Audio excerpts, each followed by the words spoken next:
E aqui, então, hoje, nós vamos ver a primeira missão que Gideão vai ter. Então, nós temos a situação do povo, o chamado de Gideão, e agora nós vamos ver a primeira missão. E a primeira missão, a conclusão que nós vamos ver, através desse evento que vai acontecer, é que somente Deus é tudo aquilo que nós precisamos. Ah, é legal essa frase, não é? Não é bonitinha? Está até meio tortinha, né? Mas como isso é duro entrar na nossa cabeça? Como nós somos difíceis de aceitar essa verdade. No Novo Testamento tem vários livros que falam que Cristo é suficiente. Cristo é suficiente. Ah, bonita essa frase. Nossa, Cristo é suficiente. A ideia dessa frase é que Cristo é suficiente e nada mais serve. Qualquer outra coisa é inútil. Então, se eu entendo que Cristo é suficiente para me dar a salvação e para ser o meu Deus, para me atender, para me cuidar, fazer isso, qualquer coisa que eu acrescento é algo nojento para Deus. Então, o que nós vamos ver na história de hoje é para nós chegarmos a essa conclusão. Qualquer coisa que toma o lugar de Deus, ou que é acrescentado juntamente com Deus, é algo abominável por Deus. E era isso que a nação de Israel fazia. E isso se chama idolatria. Olha só a definição de ídolo ou idolatria. Muitas pessoas não gostam de ouvir e de reconhecer que tem ídolos no coração ou adoram ídolo. Ídolo é tudo aquilo que não serve para nada.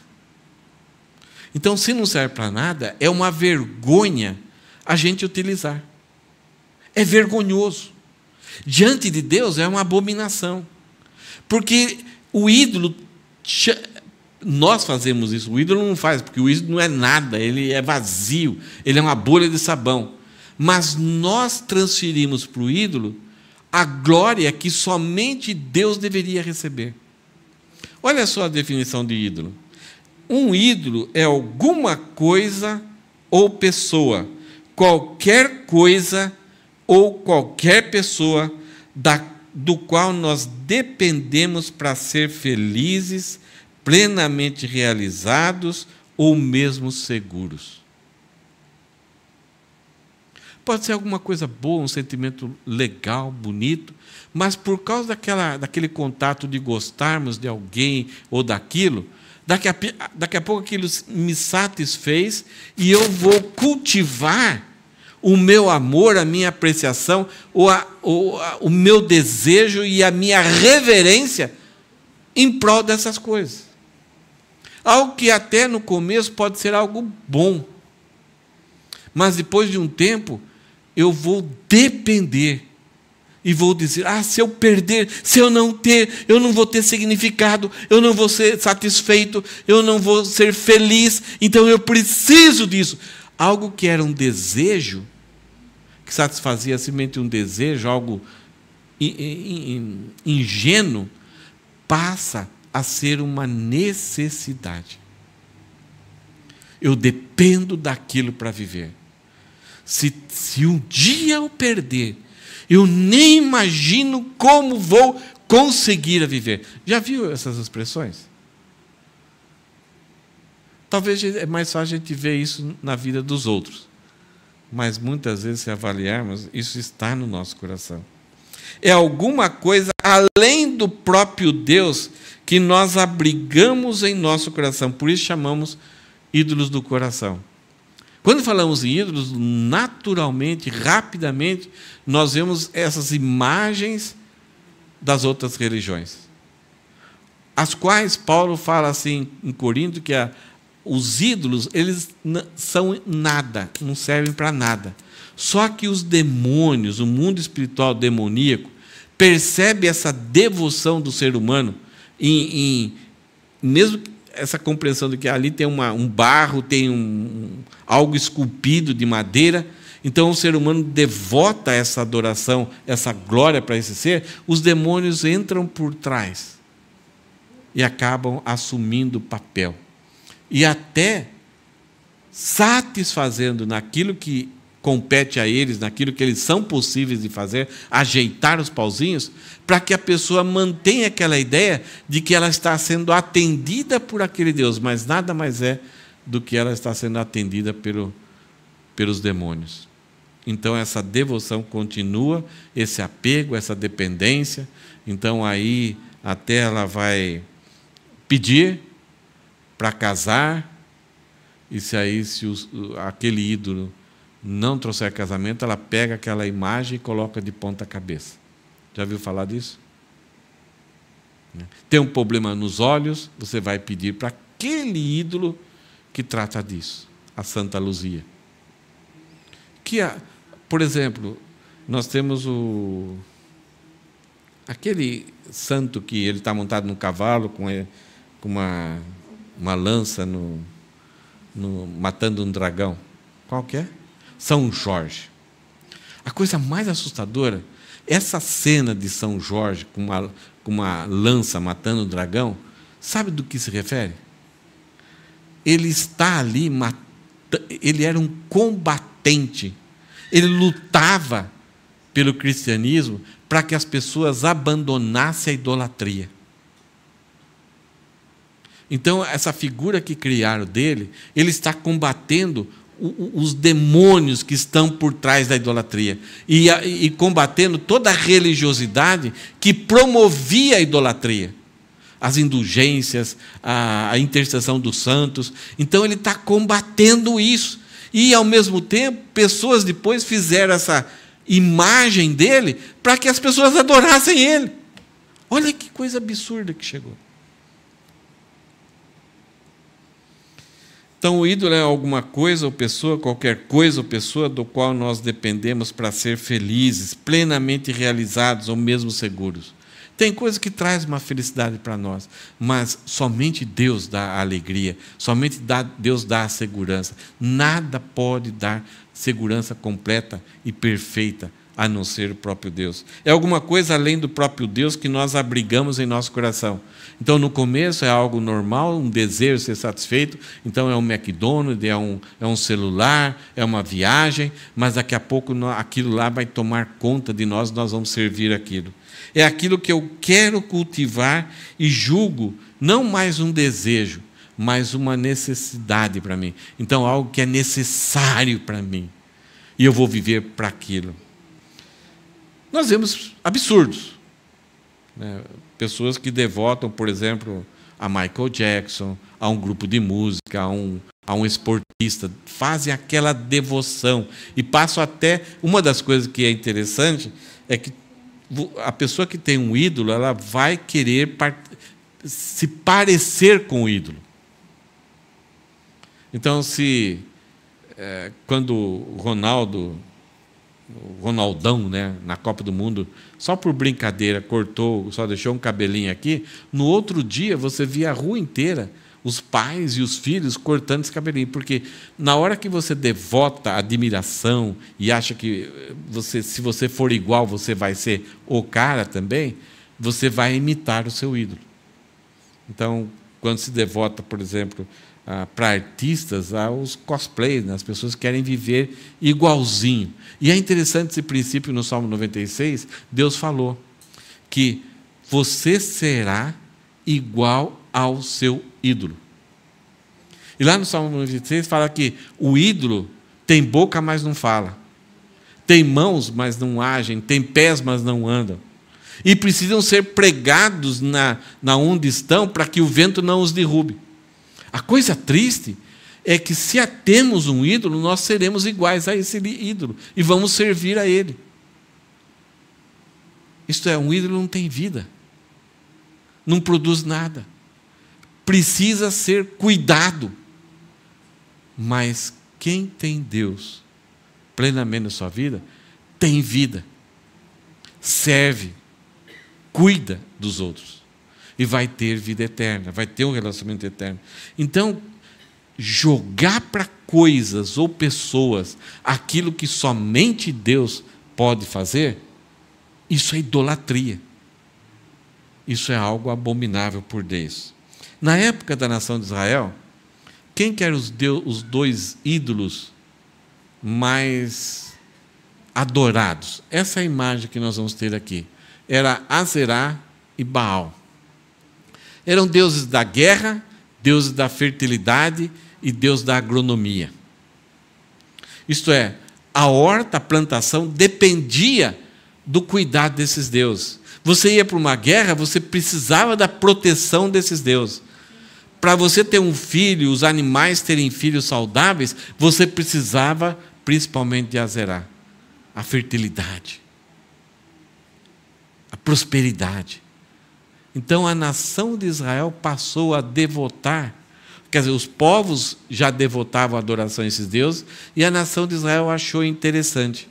Mas Deus tinha feito acordos com a nação de Israel, que Ele é o Deus que criou a terra e sustenta a terra. E de acordo com a obediência da nação de Israel, Deus era o responsável para fazer a terra prosperar e frutificar. Deus que criou em nós, ao nos criar, Ele colocou um atributo que é fantástico, que pertence somente a Deus. E nós passamos a usar esse atributo, essa capacidade, para sermos semelhantes a Deus. Nós podemos criar outros seres. E a nação de Israel passou então a adorar a Azerá e a Baal. O símbolo de Baal era algo comprido, tipo um obelisco grande. Alguns que creem na teoria da conspiração falam que todos os países têm esse tipo de obelisco. Lá em Washington, nos Estados Unidos, tem. É um negócio comprido, assim, que fala até que é uma representação do órgão sexual masculino. E Azerá eram imagens esculpidas em carvalhos, em madeira, que ficavam espalhadas em vários lugares, principalmente nos caminhos. Então a nação de Israel, o povo, andava por esses lugares e olhava tanto Baal como Azerá e falavam: nós temos que adorar a eles, nós precisamos adorar a eles, nós precisamos manter a nossa adoração para eles, senão os nossos animais não nascem perfeitos, senão os nossos filhos não vão nascer perfeitos, senão a nossa agricultura não vai frutificar, senão nós não vamos vencer a guerra.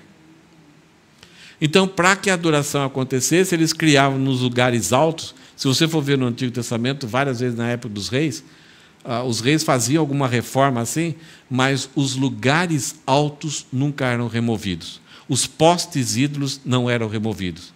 O poste ídolo era isso daqui. E os lugares altos eram tipo um templo, onde tinha rapazes e moças que cultuavam a Baal e a Azerá. E, através desse culto, estimulavam Baal e Azerá a terem relações sexuais, orgias lá. E aí, então, por causa dessas relações num panteão onde eles moravam, que eles imaginavam, então cairia chuva. E como adorar a Baal para que ele e Azerá fossem estimulados a praticar isso lá? Era fazendo aqui. Então, rapazes e moças, as sacerdotisas, faziam esses cultos, essas orgias, esses bacanais, e, ao mesmo tempo, o povo, os homens e as mulheres, iam para participar disso como adoração. Então, imagine como que ficou o ambiente moral da nação de Israel. E imagine se um povo vai gostar ou não de gostar disso. Isso está no nosso... O pecado incentiva a nós a buscarmos aquilo que é imoral. E o povo pediu a Deus para Deus socorrer eles dos midianitas. Mas veio um profeta dizendo: vocês ficaram indiferentes comigo, vocês me abandonaram.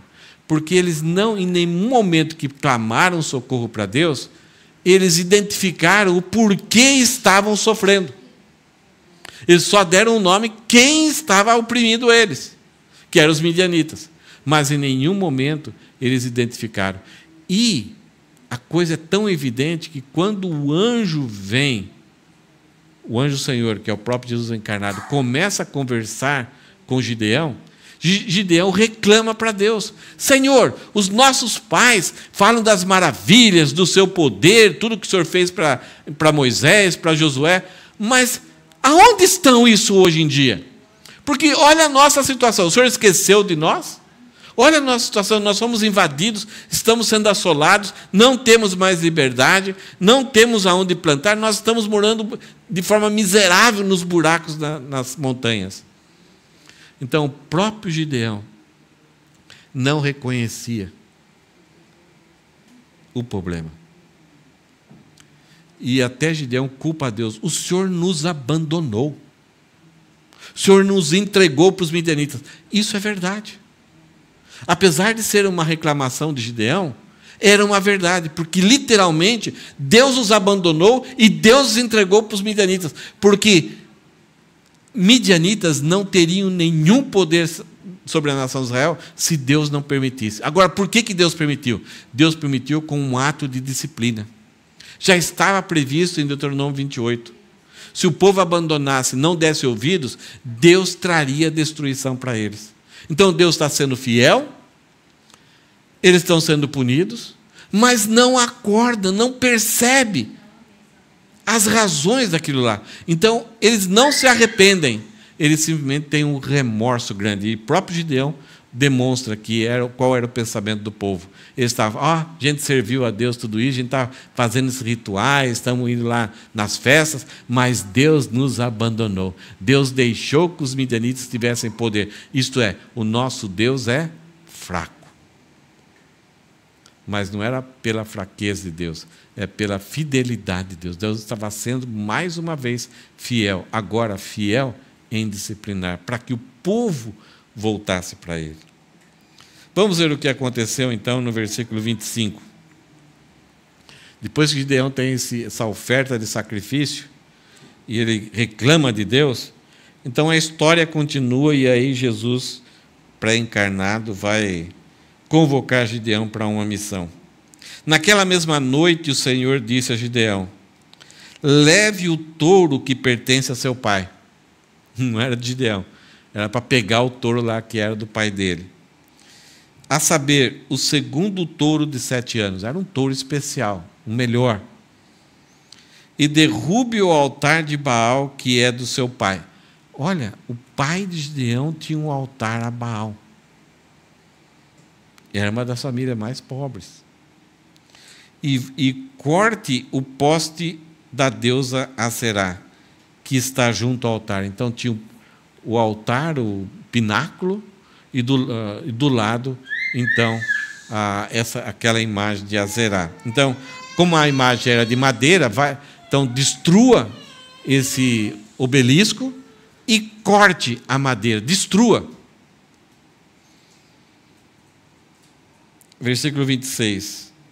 No alto desse lugar fortificado, eles criavam um lugar alto e criavam um ambiente assim de proteção, fortificado, de proteção desse Deus. Não era uma capelinha, era um negócio assim, bem fortificado. Então, no alto desse lugar fortificado, faça para o Senhor seu Deus um altar em camadas de pedra. Depois pegue o segundo touro e ofereça um holocausto com a lenha do poste da deusa Aserá, que você irá cortar. Entenderam o que o Senhor Deus está falando aqui, Jesus Cristo está falando para Gideão? Pega o segundo touro do seu pai. Vá lá onde tem um lugar devotado para Baal e para Aserá. Derrube o altar, o obelisco. Pega aquela estátua, aquele poste ídolo lá, corta em pedaços, vá lá, edifique um altar de pedra em camadas, sacrifique o boi nesse altar que você está construindo pelo Senhor e queime o boi com a lenha de Aserá. Legal. Simples, né? Gideão está começando por sua casa a restaurar a nação de Israel. É interessante, algumas vezes a gente vê situações, a gente quer que os outros restaurem. Aí Jesus já chega para Gideão e faz com que ele entenda que, antes dele se tornar um libertador, ele ser uma pessoa usada por Deus que vai restaurar, a casa dele precisa ser restaurada. Algumas frases aqui que a gente, para pensarmos nisso que está acontecendo aqui. Baal deve ser removido antes mesmo de remover os midianitas. Os midianitas estavam lá, adoravam Baal, mas eles não são o grande problema da nação de Israel. O grande problema estava no coração deles. Então Baal precisa ser removido, para que depois Deus facilmente removerá os midianitas.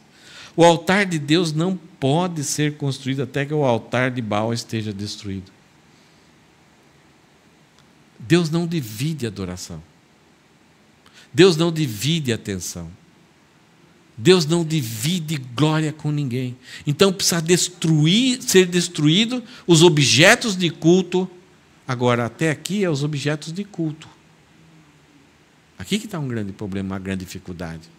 Para destruir os objetos de culto, que era o obelisco e mais o poste ídolo, é fácil. 11 homens vão fazer isso facilmente. Mas o grande problema é que o ídolo, ele está dentro, ele domina o coração das pessoas. Então, o altar de Deus não pode ser construído até que o altar de Baal esteja destruído. E o altar de Baal, ele está lá dentro. Não é esse lugar fortificado no terreno da propriedade de Joás, que era o pai de Gideão. O grande problema é o lugar fortificado que está no nosso coração, do qual nós protegemos a todo custo. Nós não queremos nem que Deus mexa nele. O lugar onde temos que começar é o nosso próprio quintal. Um reavivamento, uma alegria, não é as outras pessoas fazerem algo por nós, é nós fazermos por nós mesmos. Aqui tem algumas imagens, talvez, como que aconteceu, né? Gideão, nós vamos ver no texto, Gideão, ele tem medo da sociedade que é israelita, tem uma aliança com Deus, não é um povo estrangeiro que adora os midianitas, adoram Baal. Não, era a própria nação de Israel que tem uma aliança que deveriam adorar somente a Deus. E ele tem medo do povo de Deus ao fazer essa obra, essa missão de destruir algo que não deveria estar no meio do povo. Nós não devemos sair por aí, ir lá em Nara, ver aquele Buda lá e tacar fogo e fazer alguma coisa, destruir a idolatria. Não, isso aí pertence ao povo. Eles não conhecem a Deus, eles não têm nenhuma aliança com Deus. Nós devemos evangelizar para que eles abandonem aquela idolatria.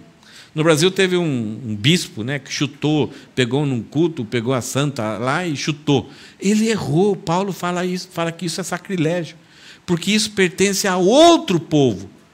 Agora, se tivesse a igreja dele adorando aquilo, ele tinha razão.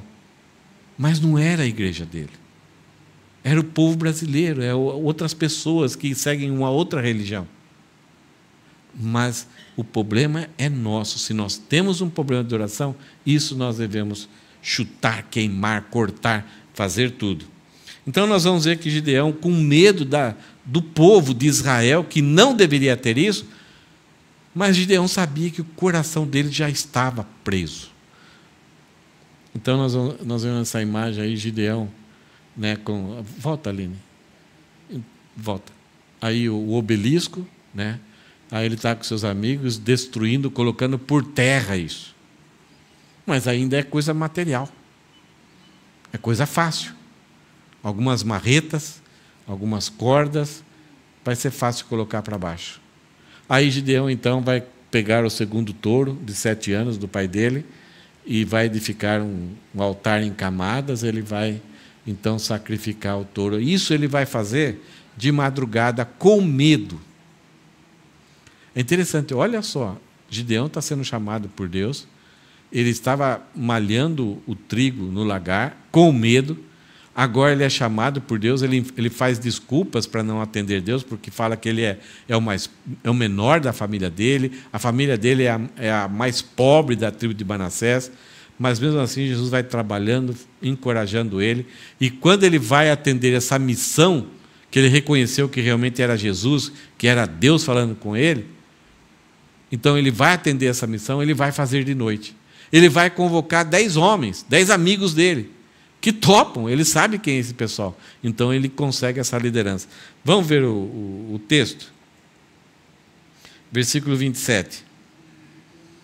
Então Gideão levou 10 homens dos seus servos e fez como o Senhor lhe havia falado. Mas, porque teve medo da casa de seu pai, teve medo da família dele, e dos homens daquela cidade, da onde ele morava, não o fez de dia, mas de noite. Mas ele obedeceu. Com medo ou sem medo, ele foi lá. E ele conseguiu 10 companheiros. Então, Gideão parece que tem uma habilidade que até ele não sabia, porque quando ele está malhando o trigo, ele está sozinho. Mas agora Deus, o próprio Deus, está fazendo com que ele tenha uma liderança espiritual de levar outras pessoas a fazer uma missão impossível, terrível, que corria um grande perigo. E ele, de forma preventiva, precavida ou medrosa, faz à noite. Com medo da sua própria família se fizesse de ser combatido e a tarefa acabasse numa luta e não em executar a missão, que a missão era derrubar e cortar. Então, para evitar um confronto e dar muito trabalho, ele preferiu ir à noite, na penumbra, no silêncio e cumprir a missão. Então, ele pôde dizer, missão dada, missão cumprida. Porque ele foi precavido. Com isso, Gideão está mostrando para nós que aquele clamor do povo lá atrás para ser socorrido por Deus era menos do que remorso. Porque ele mesmo sentia esse medo, porque aquela idolatria estava cravada no coração do povo. E olha só o que vai acontecer. A próxima imagem vai mostrar o povo chegando lá, vendo o obelisco sendo destruído, vendo o poste ídolo cortado. Eles vão ficar indignados. Quem fez isso? E vão se indignar de tal forma que eles vão querer matar. Em vez de se alegrar, puxa, olha que besteira que nós fizemos. Adoramos a esse Deus que numa noite está por terra, foi cortado. Não. Eles vão ficar indignados ao ponto de querer matar quem fez isso. Olha o versículo 28. De madrugada, isto é, ao nascer do sol, quando os homens daquela cidade se levantaram, eis que o altar de Baal estava derrubado. Um grande favor, um grande benefício que Gideão fez para eles. Mas como eles reagiram? Então, não somente o altar de Baal estava derrubado, e o poste da deusa Azerá, que estava junto dele, cortado. E o referido segundo touro tinha sido oferecido no altar que havia sido edificado. E eles perceberam que o touro tinha um outro altar edificado ali, que o touro tinha sido sacrificado e o touro tinha sido queimado com a madeira de Azerá. Eles perceberam isso. E o que aconteceu? E olha só o outro texto. E diziam uns aos outros: quem fez isso? Não sei se foi o 8 de janeiro que aconteceu isso, mas eles estavam querendo saber quem fez isso. E perguntando e inquirindo, a ideia de inquisição, saindo assim com unhas e dentes, querendo descobrir quem fez isso mesmo. No Japão teve uma inquisição para achar, o budismo tentou atrás de cristãos e fizeram inquisição, e questionavam uma. A Igreja Católica, durante o tempo, teve a época da Inquisição. Qualquer pessoa que não declarasse ser fiel à Igreja Católica ia ser considerado como bruxo e ia morrer. A Inquisição visa descobrir alguém que é, segundo os padrões dele, culpado. Não é simplesmente querer saber como um repórter para noticiar, não. É descobrir e matar. Tem um filme chamado O Silêncio. E aí tem o inquisidor, ele vai de vilarejo por vilarejo, tentando achar essas pessoas. E as pessoas que não negavam, que ele descobria e não negavam a fé, eles eram mortos. Tem um momento, acho que eu passei um vídeo aqui, que eles são crucificados num lugar com muitas pedras, e vem a onda, e vem a maré, e a onda fica batendo neles ali, e chega a um ponto deles serem afogados sendo crucificados. Então a Inquisição é muito mais do que simplesmente saber quem que fez. E disseram, quem fez isso foi Gideão. Alguém, um delator lá, falou que foi Gideão, o filho de Joás, um homem conhecido, tinha uma família ali. Então os homens daquela cidade disseram a Joás, traga o seu filho para fora, para que seja morto, pois derrubou o altar de Baal e cortou o poste da deusa Azerá, que estava junto dele. Essa é a prova de que quando o povo clamou, eles só estavam querendo usar Deus para se livrar de um problema. Mas eles não estavam voltando-se para Deus. Então era um clamor que, eu creio, nem remorso ia. Porque o remorso ele ainda tem um sentimento de dor. Mas o remorso não traz vida. O arrependimento traz vida. Mas o povo aqui simplesmente clamam a Deus com aquela ideia de Gideão. O Senhor prometeu, cadê o Senhor? E aí, então, aqui, eles pedem para o pai de Gideão, traga o seu filho, porque ele deve morrer. Perceberam como que a adoração a Baal estava impregnada? A indignação que eles tiveram de ver essa ousadia de Gideão, de destruir algo que era sagrado, que era precioso, que eles precisavam. E agora eles estão amedrontados. O que Baal pode fazer por nós?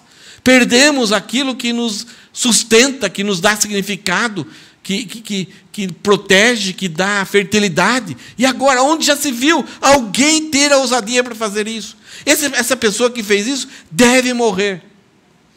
Não estamos falando de um povo idólatra, estamos falando da nação de Israel, que conhecia Deus, que tinha sido abençoado, que tinha uma aliança com Deus.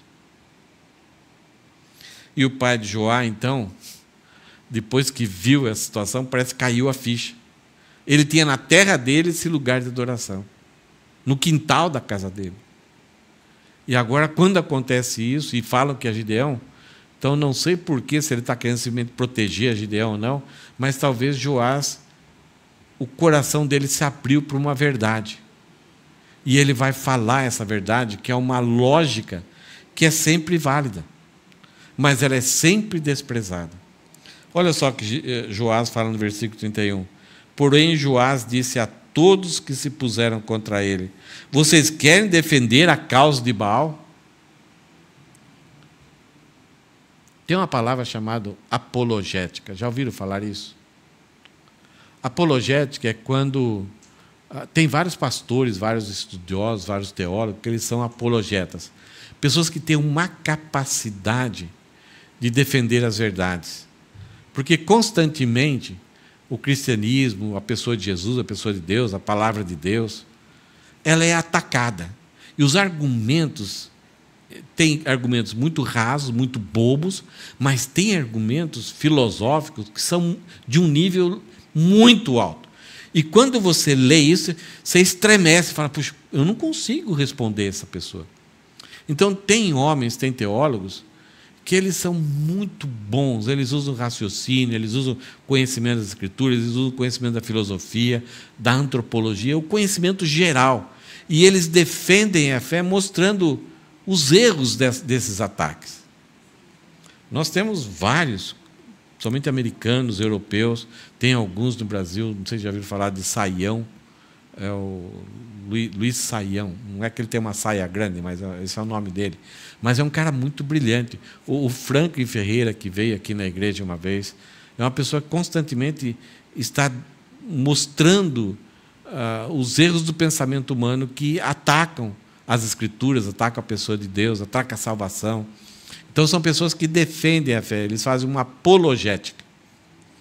E aqui, Joás está falando. Nós defendemos Deus. Agora Joás, depois de ter visto o templo caído, ele fala: vocês vão querer defender a causa de Baal?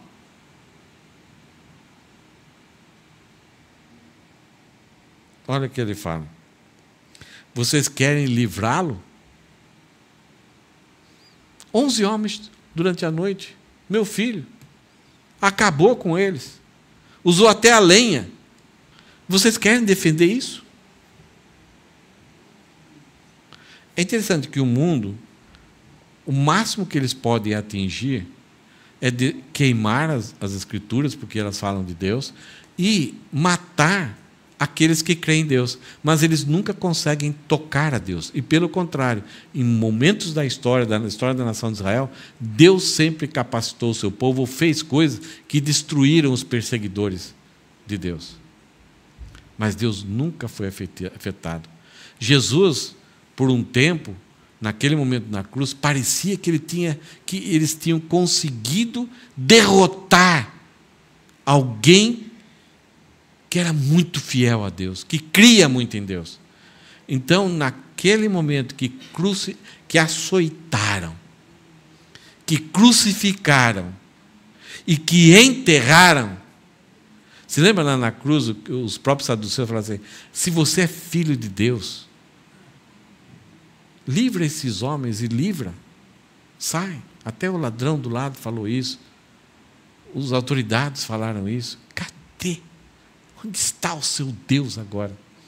E aí desceram da cruz ele, colocaram num túmulo, mas o desespero deles é que Cristo ressuscitou. Aquilo que Cristo falou que ia acontecer.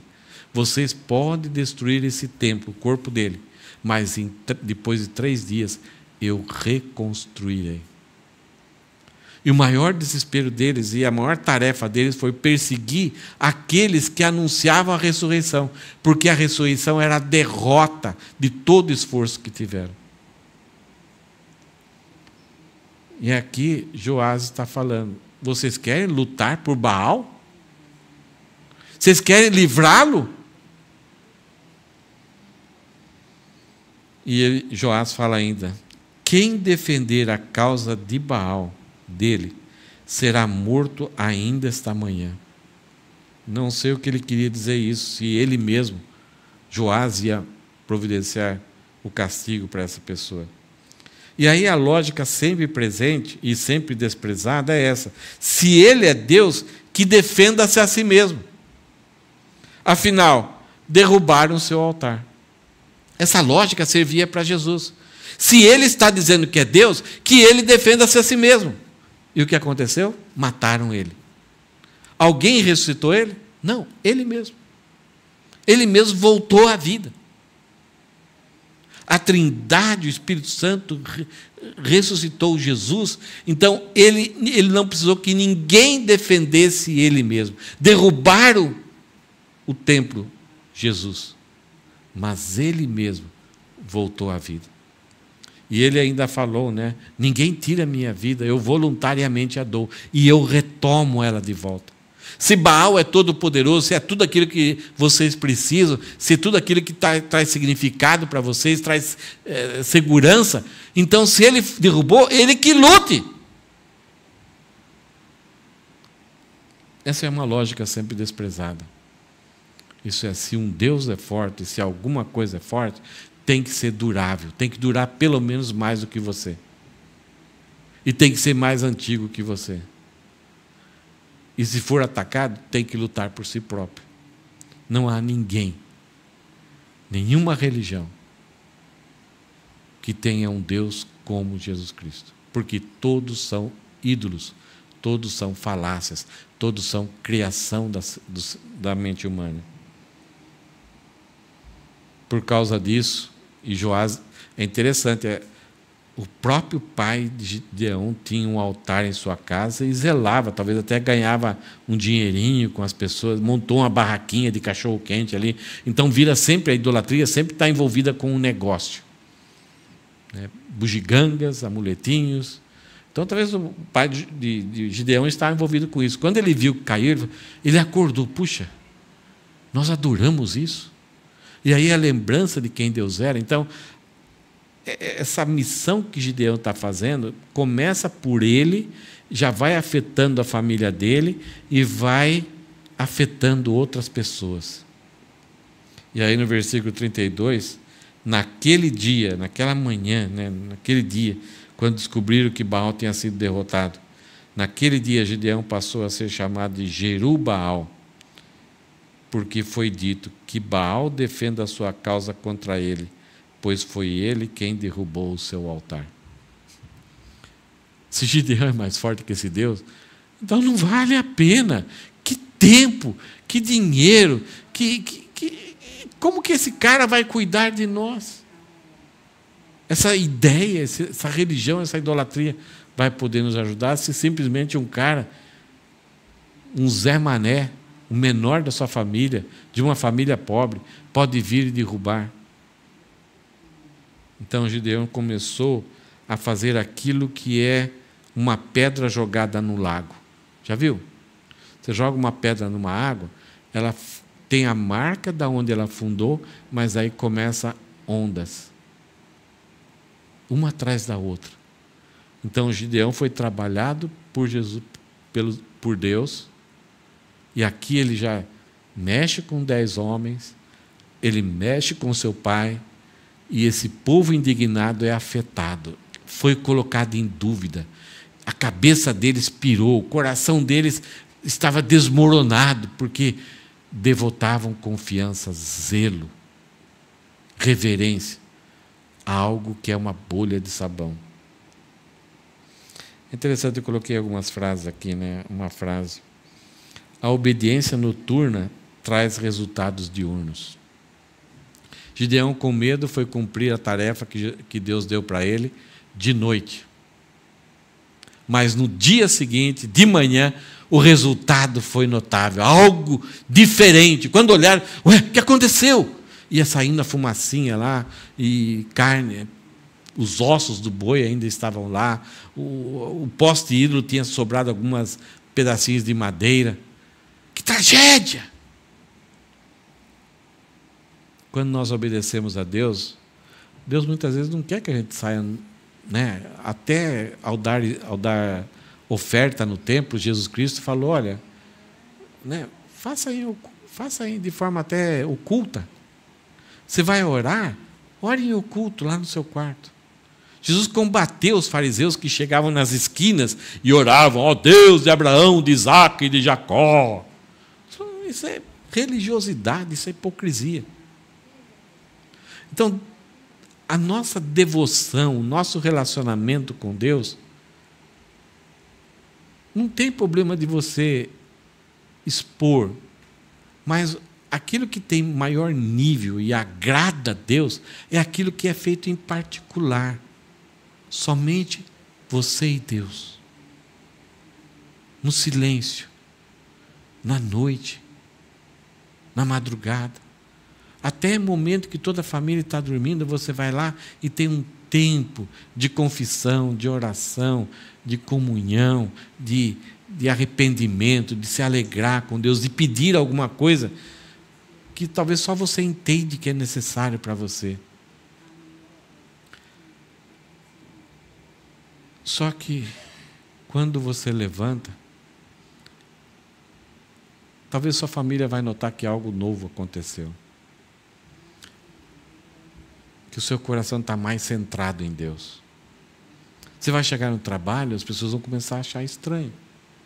Então, a obediência noturna, aquilo que é escondido, ela vai ter reflexos diurnos e as pessoas vão perceber as mudanças. Talvez você nem perceba, mas é possível que alguém chegue: olha, você está diferente. O que está acontecendo? Está apaixonado? Você fala: estou apaixonado. Estou muito apaixonado. E aquele que está apaixonado não pensa outra coisa na pessoa que ele ama. Ele pode até fazer o trabalho, mas ele está cantando, mas sua cabeça não está mais ali. Quando tem um problema, ele não tem problema. Pode deixar, mesmo que não aconteça, mas eu tenho alguém que me ama e eu amo. Então, os reflexos diurnos vão ser visíveis. É interessante que esses reflexos aqui em Gideão, primeiro foi a ira do povo da aldeia. Isso vai acontecer conosco, quando a gente remove aqui os deuses falsos do nosso coração e nos apaixonamos por Deus. Muitas vezes, até a nossa própria família, os amigos, os vizinhos, a cidade, vai surgir uma ira, uma inveja, vão nos condenar, vão nos reprovar, vão achar que a gente é bobo, que a gente está perdendo a vida, perdendo tempo. Então haverá uma reprovação. Conte com isso. O próprio Jesus alertou seus discípulos: o mundo vai os odiar, porque odiou a mim primeiro. Nós não seremos diferentes de Jesus. Por crermos em Jesus não significa que a gente está liberto de qualquer crítica, de qualquer invenção, de qualquer reprovação do mundo. Segundo lugar, quando nos apaixonamos por Deus e restauramos o altar do nosso coração, que é só de Deus, vai haver transformação em pessoas queridas ao nosso redor. No começo pode até haver uma certa confusão, alguma crítica. Quando eu me converti, meu pai várias vezes ficava bravo comigo. Aí eu aguentei, né, ficar chateado. Será que eu estou fazendo certo, né? Então, vamos em frente. Eu fui o primeiro da minha família. Aí depois meu pai pediu um culto em casa por causa de uma situação que aconteceu. Eu saí por uma vez para um culto, um domingo, e minha mãe falou: seu pai está sofrendo muito, ele está com gastrite. Ele já tinha fazia tempo, mas aquela noite deu uma crise nele. Aí eu falei: tá bom. Aí cheguei na igreja, na hora do culto, assim, o pastor falou: alguém tem pedido de oração? Eu, só para ser o aparecido, né? Mas não me lembro de ter assim, uma preocupação pelo meu pai. Eu falei: olha que meu pai está com gastrite. Tá bom. Aí no outro dia de manhã, quando fui sair para o trabalho, eu perguntei para minha mãe. Falei para minha mãe: a gente orou ontem à noite na igreja. Aí minha mãe falou: olha, nesse mesmo horário do culto, ele melhorou, não teve mais dores. Mas eu nem dei bola nisso, né? Minha mãe foi e falou para meu pai. O coração dele quebrou. Eu nem sabia. E aí, depois de uns dias, ele falou: traz o pessoal para fazer um culto aqui em casa. Aí o pastor veio, simples, pregou, e ele creu em Cristo. Minha mãe creu. Aí meus 2 irmãos mais novos creram. Meu irmão começava a debater comigo. Ele era muito racional, muito inteligente, assim, tal. E debatia comigo. Eu era novo, aí não sabia como, né? E meu irmão criticava, ele vencia todas as batalhas de pensamentos comigo. Falei: caramba, né? Como é difícil, e coração duro, assim, tal.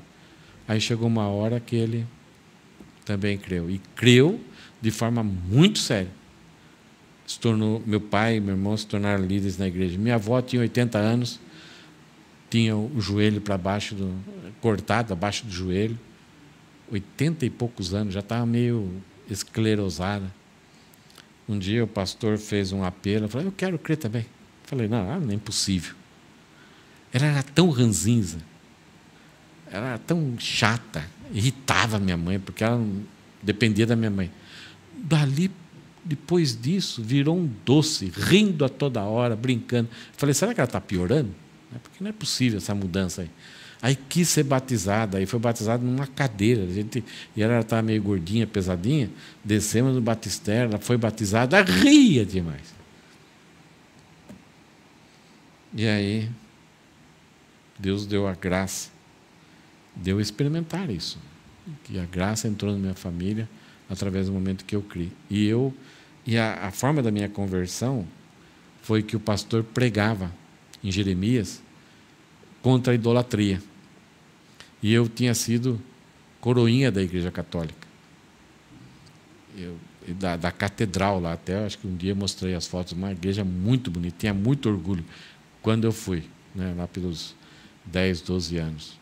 E nessa época eu já tinha 16 anos, tinha começado a namorar a Rosana, ela era quer dizer, a gente tinha uma amizade colorida, assim, querendo interesse, mas como eu não era crente, né, então não podia namorar. Mas eu ia na igreja com a esperança de que um dia abrisse uma brecha para ter um namoro ali, né? E aí o pastor o pastor era muito simples, falava sobre idolatria, e eu achava que o pastor estava errado. E aí, quase no final do ano, chegando em dezembro, o pastor estava falando muito sobre isso, e eu fui então na Bíblia para provar para o pastor que ele estava errado. Usei o livro de Jeremias, onde fala que, e os Salmos também, onde que Deus odeia, e Deus fala assim que as pessoas que servem a ídolos, eles têm que pregar os ídolos no altar deles para carregar, para que o vento não os derrube. Aquilo bagunçou a minha cabeça. Eu falei, peraí, eu estou adorando alguma coisa que tem que ser protegido? Que Deus é esse? Aí cheguei para o pastor e falei, pastor, eu creio em Cristo. Foi assim que Deus me levou a Ele mesmo. Ele bagunçou a minha cabeça. Todo aquele orgulho foi por terra. Todo aquele apego por algo que era falso me fez passar vergonha. E aí o que a gente vê aqui nessa frase é: Deus não removeu sobrenaturalmente a ansiedade e o medo de Gideão, mas Gideão obedeceu a Deus apesar do medo que experimentava. Deus não foi lá e colocou coragem, removeu o medo de Gideão, mas no contato com Gideão, Gideão foi obedecendo, as coisas foram acontecendo e Gideão foi com medo mesmo. E aí, imagine o medo agora dele ouvir que aquela multidão está procurando a morte dele. E aí, como Deus usou o próprio pai dele para ele sobreviver. Deus estava por trás de tudo. O que a gente viu então em Juízes 6, 25 a 32, foi a primeira missão noturna. Se existe a primeira missão noturna, significa que tem a segunda ou mais, né? E tem uma outra missão que ela é cômica, ela é divertida, de ver esse homem que foi usado por Deus. Então, a ideia que nós aprendemos aqui, que temos que levar para sempre, é somente Deus é tudo aquilo que precisamos. Qualquer coisa que nos apegamos com, e a gente pensa, puxa, que será se isso, eu não ter mais isso? Pode ser até o pai e a mãe, pode ser um emprego, pode ser a esposa, pode ser namorado, pode ser o esposo. São presentes de Deus que a gente deve zelar como mordomo, mas Deus deve ser sempre o máximo, aquilo que dá significado, sentido e dá segurança para nós. Algumas vezes, quando nós perdemos alguma coisa muito preciosa, tem vezes que demoramos para voltar e se recuperar. Não é também perdeu alguma coisa e você fica, legal, eu perdi, que joia, né? Perdi meu marido, perdi minha esposa. Não é isso. Nós amamos. Mas o nosso coração tem que ir direto com Jesus. Jesus, ele vai chorar conosco quando nós perdemos. Jesus chorou por Lázaro. Mas parar com a vida, ou achar que não tem mais futuro, porque perdemos alguma coisa que é temporário, isso é idolatria. O nosso Deus deve ser aquele que é eterno, aquele que não é destruído, aquele que não pode ser derrubado numa madrugada. É aquele que é invencível, que já experimentou a morte e ele derrotou a própria morte e nos garantiu a vida eterna. Esse é um Deus que vale a pena, é o único verdadeiro e é aquele que nós devemos devotar toda a nossa segurança.